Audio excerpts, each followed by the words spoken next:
Hi everyone. Oh, it works. I'm really happy to have all of you here. Thanks for coming and thanks for introduction, Augusta. I only add one little thing that I'm a representative not only the recruitment company Values Value, but also the in-game job platform where you all can find your jobs in the games industry. And yes, I'm responsible for communications, PR activities, and sometimes for some special projects like market research or conducting surveys.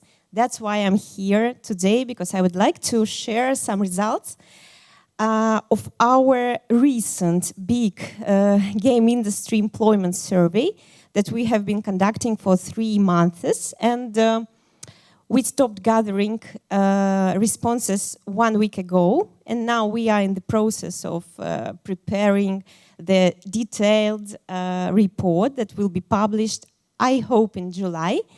But today, you are lucky, I think so, I hope so. You will learn some things, like a top of an iceberg, our findings and the main conclusions about the state of the games industry.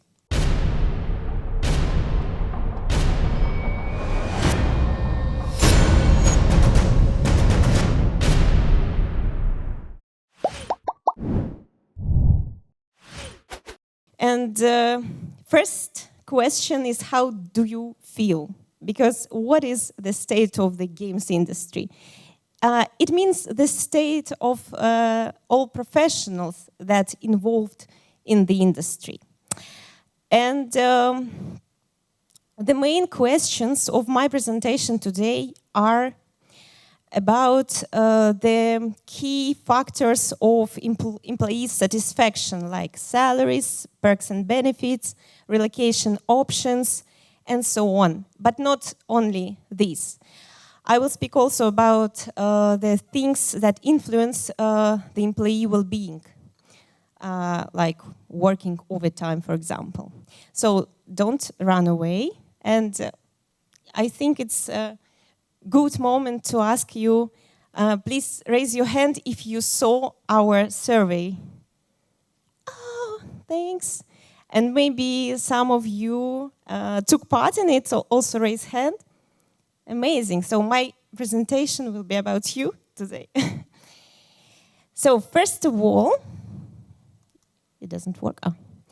So first of all, I will give you very briefly the information about the audience portrait, because it's important. I will speak later about our findings and conclusions, and you should know on which audience they are based. So we have gathered more than 1,600 responses from very different locations. You see, we divided it into 6 groups.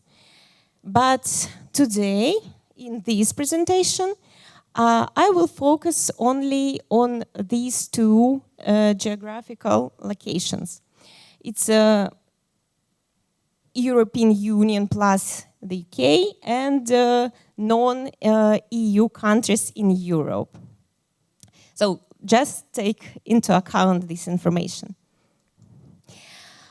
Yeah, what about gender and age? So we can say that the average respondent is approximately 30 years old man. And you see, this proportion looks like very similar from the results of GDC report from previous year. So I think this is approximately the landscape of all the games industry. And our audience is pretty well educated, so mostly they have university degree. So tell it to your children when they maybe tell you that having a diploma is not necessary nowadays. Maybe it's not the true. Oh, the presentation has disappeared. Okay. Thanks. Yeah. And I want to emphasize that all our findings are based on a very experienced audience in the games industry. You see the years in the industry, and the next slide also can prove my remark. So most of all, we had responses from middle-level specialists and senior ones. And here you can see the audience by company role. Artists are on the top, and roughly speaking, it looks like a whole picture, whole landscape of the labor market in the games industry. So programmers and game designers are also here, outstanding, yeah. And I'm nearing the end of the intro part of my presentation. I should just add some very important things about the portrait, the audience portrait. Most of them work full-time as a company staff. And the remote format of cooperation is still leading. You can see that very little change since pandemic times. And maybe in the European Union, people work remotely a little bit less, but still remote here is very popular also. And predominantly, our respondents work in product companies that creates games, their own games. And outsourcing companies are also on the second place. And also predominantly, they are dealing with casual, mid-core, and hardcore genres. So, I think it's time to move on to the next topic, to the most thrilling part of my presentation, salaries. Look at these slides and just stop for a little and think, and what do you think about it? So, we have here average, annual, salary, and median one. Maybe you need my explanation what is median salary. Yes? Okay. It will be a very simple way to explain what is median index. Take 7 people in a row and find the central one. It would be a median. So it's a more healthy way to understand the market than average. So what do you think? Which conclusion can you draw seeing on this slide? I agree, it's absolutely meaningless. Because what can we do with some numbers from vacuum? Nothing. So maybe we should divide our data, our audience by gender, and check the salaries of women and men. So, yes, and let's research only median salaries because it's a better way to understand markets. So here we see that men earn more. What do you think about this slide? You don't like it. Me also, and to be honest, this is not the topic of my presentation today, to speak about this difference in salaries between women and men, but you also can meet me after my talk, because we at Values Value always think about this issue, and each March we prepare some infographics about genders in the games industry, and we have some theories why it happens every year, and I will share them with you if you meet me after my talk. So let's move on. So maybe we should divide the audience by geographical locations and see the salaries in this way. They differ significantly, yeah? But also I would like to ask, which conclusions can we draw? What's wrong with her presentation you are thinking about, I think? Yeah, we can't make any conclusions seeing at numbers in vacuum. So I think it's better to zoom in and to check some salaries of some specific professionals. And here we can see the difference between salaries of some professionals, artists, designers, and programmers in different locations. And we see that, yes, they also differ. So it is about middle-level specialists. Take 2 seconds. And let's check the salaries of senior plus level specialists.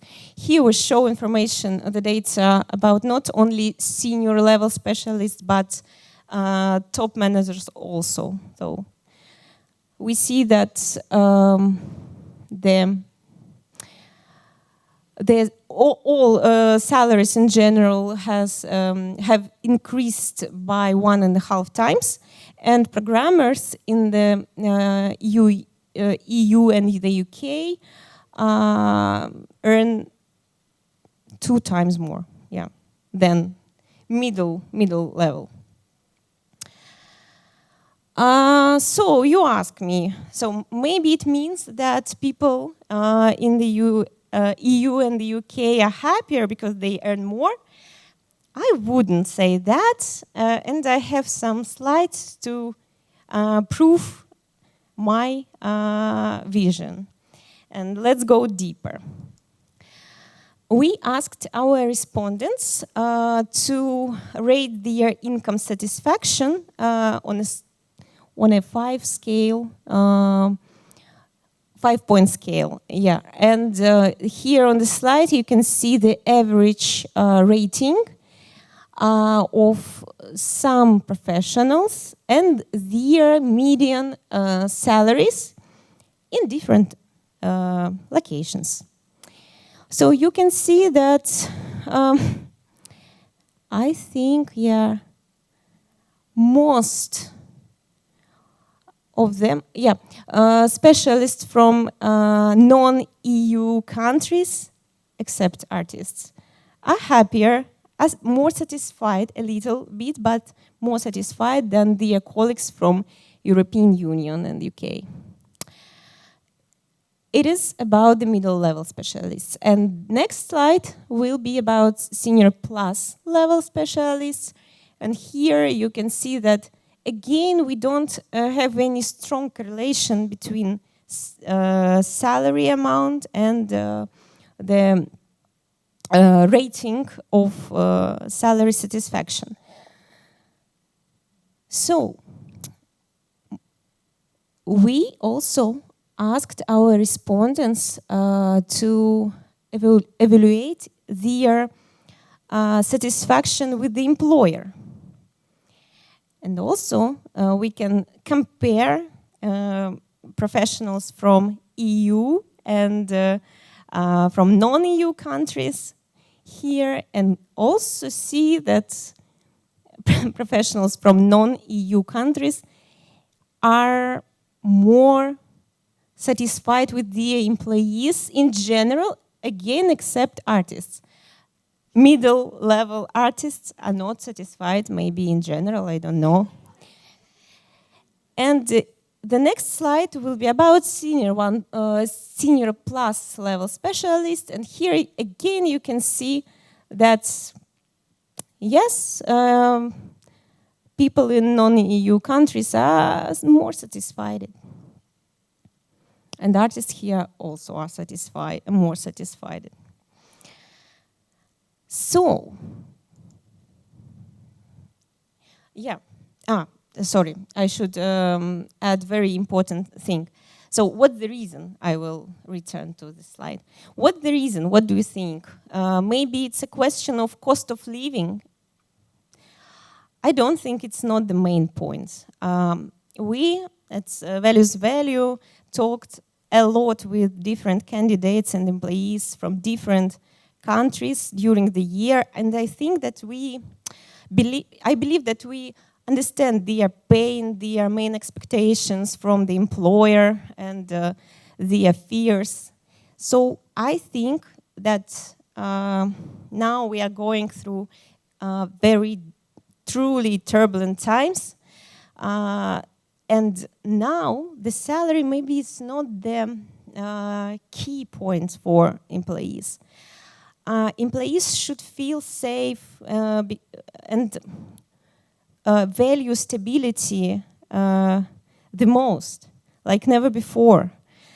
And when they feel that the employer support them, demonstrate understanding, that sometimes employees can go through very difficult life situations, all these things that the big war brought. So I mean emotional breakdowns, forced migration, bombing, problems with electricity and internet connection, and so on. And nowadays, it's the main point for employees to feel that the company values there in any situations.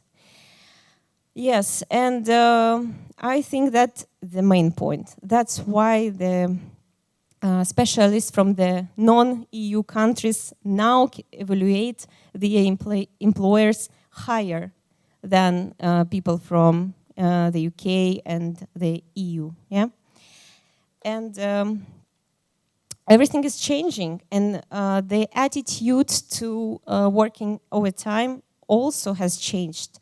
We could compare some data with 2021. We did a big survey also. And you see that it's not fine anymore to work overtime because people started to value their well-being, their work-life balance more. And you see these numbers. And the company has no practice of working overtime. You see that nowadays this number, this proportion has doubled, yeah? And one more slide about overtime, working overtime. Also, we have compared 2 years, 2023 and 2021.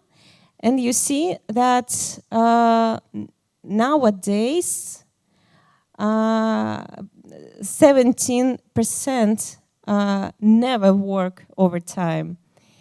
And 2 years ago, the proportion was less. And also, I like the last one, the last point, that working every day overtime, even on weekends, is not so popular anymore. Maybe you can feel the same. I don't know. What do you think? Also, we asked about reasons to change job. And to be honest, the top 10 reasons are pretty usual, the same as in previous years. But I want to add here some information that the proportion of those who want to earn more nowadays, a little bit more. Yes. And those who want to move to another country, that's why they want to change their jobs. 2 years ago, the proportion was less than 24%. Yeah, and as I mentioned before, perks and benefits are very important nowadays to return, to comfort employees, to give them a feeling of safe and balanced. And here you see the most common perks and benefits. And again, these perks and benefits are not so unusual, but you see that the relocation support is on the 4th place. This maybe looks a little bit unusual because in previous years we had relocation support closer to the end of the list. And here you can see the most rare perks and benefits. Yeah, I like this list of perks. And what about the opportunity to go to sabbatical, yeah? Maybe you have some colleagues, friends who went to sabbatical during the last year, yeah? I know people who did it, but unfortunately, and I thought about it yesterday, now the reason to go to the long-term vacation is not about like going to Bali and surfing. It's about the huge mental issues. People need time to make a pause, to rest. Yes, unfortunately. Yes, and the half of our respondents have relocated recently or are in the process of relocation. Please raise your hand if you did it also. Oh, okay. Yeah, and which option did your employer provide to you? Yeah. Here also I have a list of the most common relocation options. The more detailed data you will see in our big final report that will be published later. You can subscribe to our LinkedIn newsletter, Values Value newsletter, and you will not miss it. Yeah, and the next slide. Yeah, I have almost finished my presentation, and here I want to make a small break. You can feel free to read it. And what do you think? Do you find it funny? Because it's a joke? Yeah, me neither. It's but fortunately, I'm not the author of this joke. The ChatGPT is the author of this joke. And now I wanted to add some data about AI and how AI has integrated in our everyday tasks. And but I will not speak about it a lot because today at 4:15 we have a discussion. Is AI stealing our jobs? Where my teammate Sasha, she's here, will participate, and she has more detailed data about AI and the games industry nowadays. So join us there. And here the slide about game designers and AI. And it looks like the whole picture of our respondents. So it looks strange to me, but less than half use AI in their everyday tasks. So, are there any game designers here? So, do you use AI? Yeah, I think it's obvious. It should be obvious. And but according to our data, more often AI is used by top managers, community and support specialists. Yeah, I feel that it is obvious. Analysts, producers, and game designers. Yeah. It's so strange to me that there are no artists there in the list. Yeah, because they are here. they don't use AI every day, I mean in general, but they are those who worries about AI as a threat the most. It's very strange correlation. So also, localization specialists worry about their future career, yeah? It's understandable. Recruiters and UA managers. Maybe UA managers are here, raise your hand. Oh no, because I want to ask how they use it. And to wrap up all my speech, I will give you a list of the main ideas. Everything is changing now in our turbulent times, and nowadays employees value stability the most, and we all want to earn more money, but money is not the key point now. The more important, it seems like it's more important nowadays to feel balanced and safe. Yeah, and a lot of people have relocated or in the process of relocation. And some of us find AI as a threat, but some of us, and I think that's the way, feel that it is an instrument that we should master and to adapt it in our everyday work. So everything is changing except one thing. Women earn less as usual. So that's all about my presentation. And now I want to ask you, how do you feel now after my presentation? Maybe you want to add something to share your fears, your pain, your stories, because I know that we have a lot of changes, yes, now. And if you want to meet me, you can always find me near the career wall. I'm there, and I'm open to discuss career opportunities, market analytics, salaries, and so on. So please come and see me. And thank you for your attention. Now I also open to your questions. And I love Pedro Pascal. Yeah. Thank you. So we still have some of Katya's time. We can have a discussion, as she said. If you have any questions, just raise your hand. I see 2 hands. Hello. Hi. One stupid question. What countries include in non-EU countries list? Yeah. Thank you for your question. It's very nice. The core audience are from Ukraine. Yeah.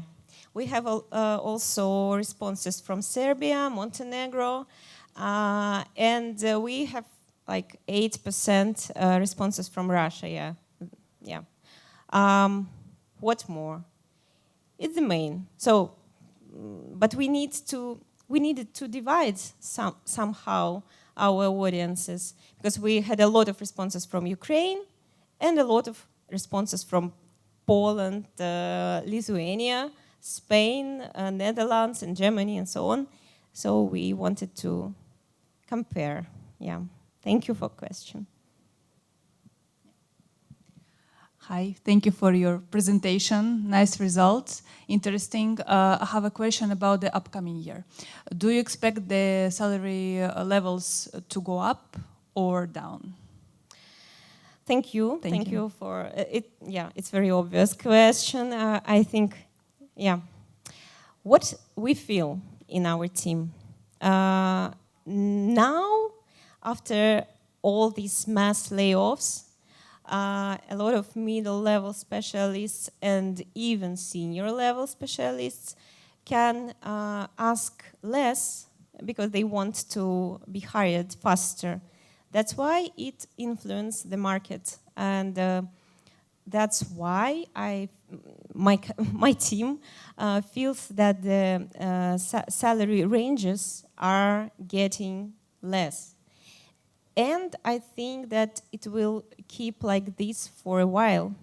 So it would be, salaries will be frozen maybe for a while, or even for some specialists less. But not so long. I hope so, yeah. Thank you.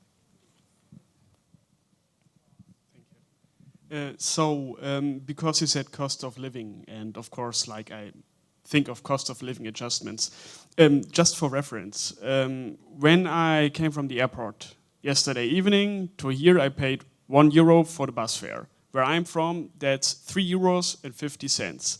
So I would be very interested in knowing, like, how much do you pay for a 50 square meter apartment here in Vilnius? I don't live in Vilnius, unfortunately, because this is one of the most favorite cities for me. So I don't have the data. Maybe does someone know? Yeah, maybe it would be interesting. Contact me later. It would be really interesting for cost of living interests. It really depends. It depends what you want. You can have a cheap apartment or you can have an expensive one. So I would say it can be for maybe 400 to 3,000 easily. Okay, that's in the same range as where I'm from. Okay, thank you. Thank you, Jonas. Yeah.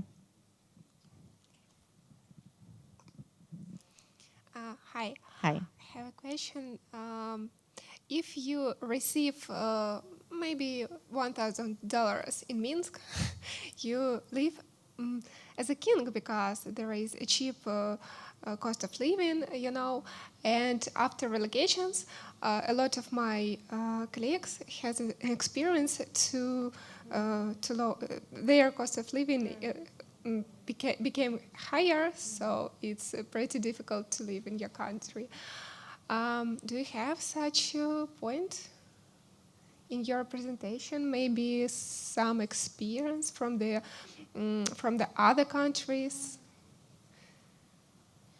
I think it also can depend, because when you change your job with the relocation option, sometimes you just your company can offer you the salary range that correlate with the cost of living in the area where you relocate. So I don't know, but we always think about it, and we recommend to our candidates just to check it, to check the cost of living and to compare your actual situation and your potential situation. Because sometimes it doesn't matter, but sometimes you just need to live, yeah, to live anyway. And that's all about your values right now, yeah.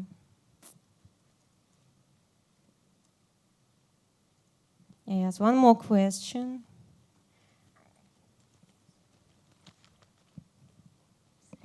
Hello. Hi. Thank you for your nice presentation. It was amazing. Thank you. Maybe you mentioned it already. I didn't hear it. I wanted to ask you about the population, how the sample was made, and the way how the proposals to fill in the questionnaire was made. What is email or what? So. I didn't get the last part of your question, so I understood about sample question. Yeah. How did you send the invitations to fill in the questionnaire? I see. Thank you for your question. Yes, we used all possible channels to spread our survey.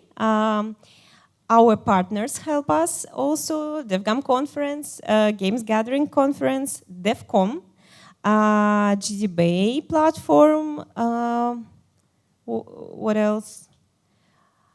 Yes, and as I remember, in the beginning of our spreading of our survey.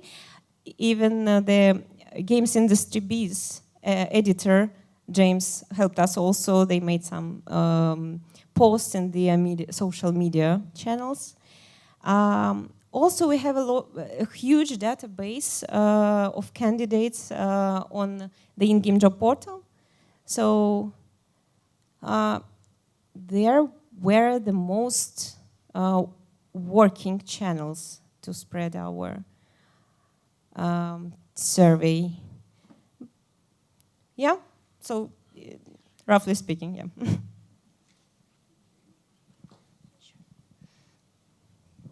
Thank you, Katya, so much for the presentation. I have a question to you regarding future trends. So how do you foresee employers, what are top 3 priorities they should focus in upcoming year? You know, we are not talking about salaries, that's for sure, but 3 top priorities from your perspective. Okay, thank you, Ilona, for your question. I think that we could make a list of the following priorities. The first one is retaining employees, to comfort them with different things, like the well-being programs and perks and benefits, which can be really important for them, because it depends on, from time to time, which benefits are better or not. But as we see, benefits like medical insurance or relocation support for family members, for example, are crucial right now, yeah. This is the first point. Then, what I think, maybe making focus on HR employer brand developing, because nowadays, as always, I think, employees choose the potential employer not only because of salary, yeah, but also based on reputation of the company, because they need to feel safe. And even on this step, it should be demonstrated to employees. It was the second point. And the third point, what do we think? What do you think? Sasha, what do you think? Can you add something? Maybe being flexible now. It's important also not for companies, but for employees also, because we have a lot of employees, candidates that spread it all over the Europe, and sometimes it's difficult to find the best way of cooperation with the employer, because not all of us can relocate to the office.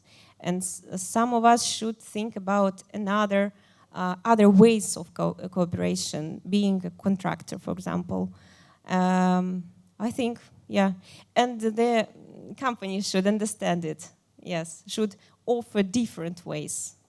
Yeah, I think this is the list. Yeah? Agree? Okay. We don't have time anymore? We do. Oh. We do have time. Do we have any more questions? Then I have a question. Okay.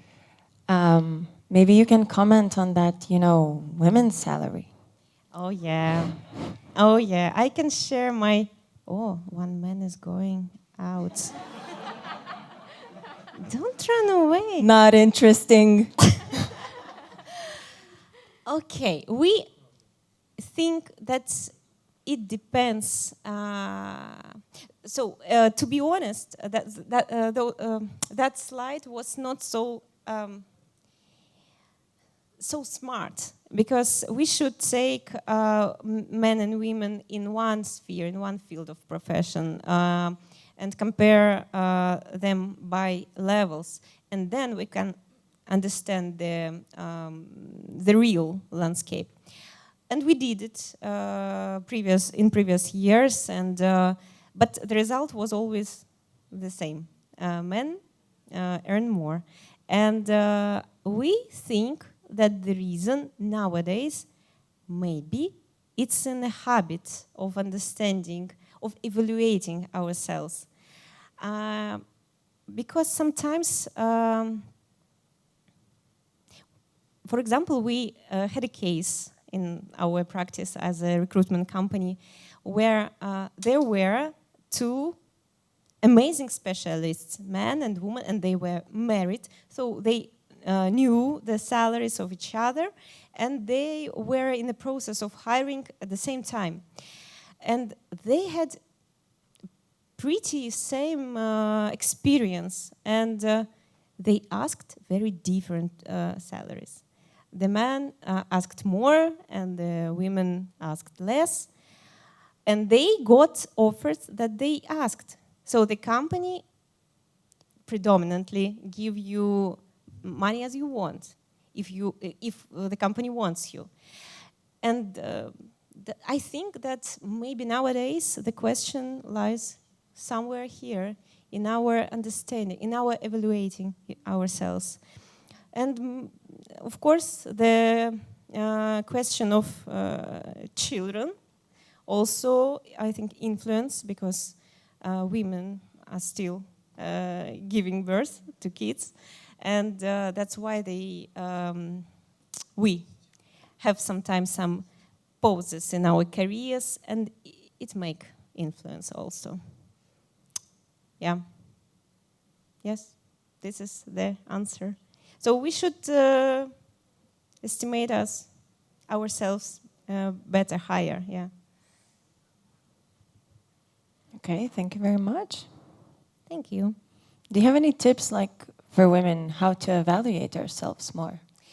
Yeah, I had a talk on Nordic Game in May, and I think that this pre-recorded speech exists somewhere, and I can find it and send to you if you give me some contacts. Yes, I will be happy to share. Yeah. Okay, thank you. Thank you. Do you want more questions? There are no questions anymore. I have more questions. Okay. So you collect a lot of data and you analyze a lot of data. And I don't know if every company does that. So I would like to ask you, what kind of tools or data do you think every company should collect to make or keep the employees happier? It's a very deep question, because there are a lot of instruments to evaluate the well-being of your team. And it's a topic for a very long conversation. And, you know, we researched the market because we need this data, because we are a recruitment company. And I think that it's not the key point and the first task for product companies, for example, because they focus on different things, yeah? And that's why we are happy to help them with the analytics, with the understanding the market. So if we talk about some internal research of well-being, yes, of employees, maybe we can meet after my talk, because I'm not an HR manager. I just know that there are a lot of strategies and programs. But I think that my colleague can help you to understand it. But there are a lot of instruments, yes. Okay, thank you very much. Thank you.